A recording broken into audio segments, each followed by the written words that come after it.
এত যন্ত্রণা বুকে নিয়ে আমরা বলেছি এই দেশকে আমরা ভালোবাসি, এই মানুষকে আমরা ভালোবাসি। ইনশাআল্লাহ এই জাতির খেদমতের আল্লাহ সুযোগ দিলে আমরা একটা সাম্যের বাংলাদেশ গড়ে তুলব। আমরা বৈষম্যকে নির্বাসনে পাঠাবো। আন্দোলনের ক্রেডিট এককভাবে কারো দাবি করা ঠিক হবে না। অনেকে ক্রেডিট দাবি করেছেন, তারা অন্যায় করেছে। এই ক্রেডিট 18 কোটি মানুষ।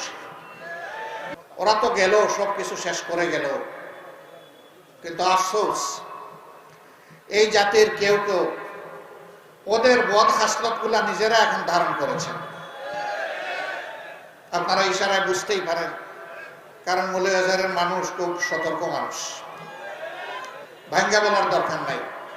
আমি আমার দেশের ওই সমস্ত মানুষকে আহ্বান জানাবো, একটু শহীদদের রক্তের প্রতি সম্মান দেখান, মেহেরবানি। আমার পঙ্গু ভাই বোনদের প্রতি সম্মান দেখান।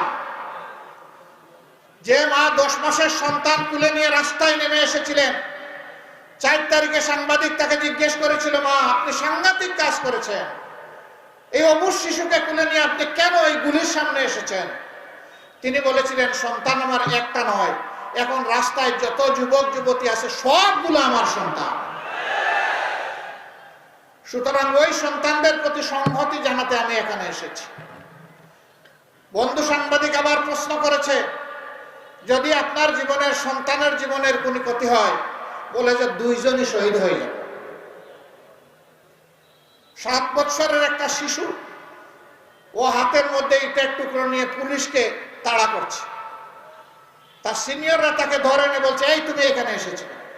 বলে যে আমি আন্দোলন করতে এসেছি। কেন তুমি আন্দোলন করবা? বলে ওরা আমার ভাইকে খুন করেছে। কে তোমার ভাইকে? বলে আবু সাইদ আমার ভাই।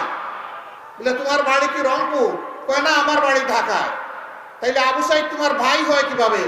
জাতির জন্য যে লড়াই করবে সেই তো আমার ভাই। সুতরাং এই আন্দোলনের ক্রেডিট এককভাবে কারো দাবি করা ঠিক হবে না।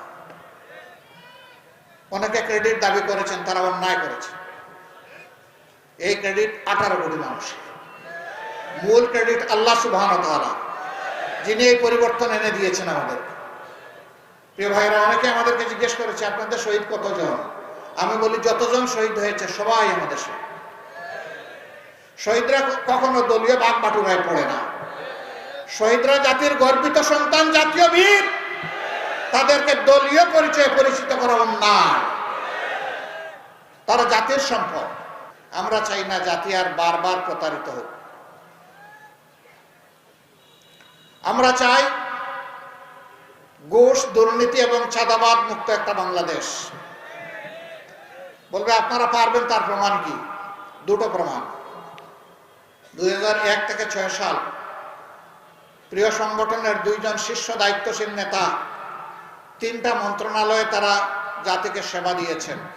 আল্লাহর মেহেরবানি, তাদের কোনো নিকৃষ্ট দুশ্মনও সেই 3 মন্ত্রণালয়ে তাদের দায়িত্ব পালনকালীন সময়ে কোনো দুর্নীতি আবিষ্কার করতে পারে না। 2 নম্বর প্রমাণ, এত যন্ত্রণা, এত কষ্ট বুকে চেপে নিয়ে যেখানে আমাদের শীর্ষ 11 জন নেতাকে খুন করা হয়েছে, সবগুলো অফিস আমাদের তালাবদ্ধ করে রাখা হয়েছে, আমাদের বাড়িঘর বুলডোজার দিয়ে গুড়িয়ে দেওয়া হয়েছে, যেখানে আমাদের নিবন্ধন কেড়ে নেওয়া হয়েছে, বেদিশা হয়ে শেষ পর্যন্ত আমাদেরকে নিষিদ্ধ ঘোষণা করেছে। এত যন্ত্রণা বুকে নিয়ে আমরা বলেছি এই দেশকে আমরা ভালোবাসি, এই মানুষকে আমরা ভালোবাসি। আমরা ব্যক্তিগতভাবে কোনো প্রতিশোধ নেব না, তবে আমরা প্রত্যেকটি অন্যায় এবং অপকর্মের বিচার হোক তা দাবি করতেই থাকবে।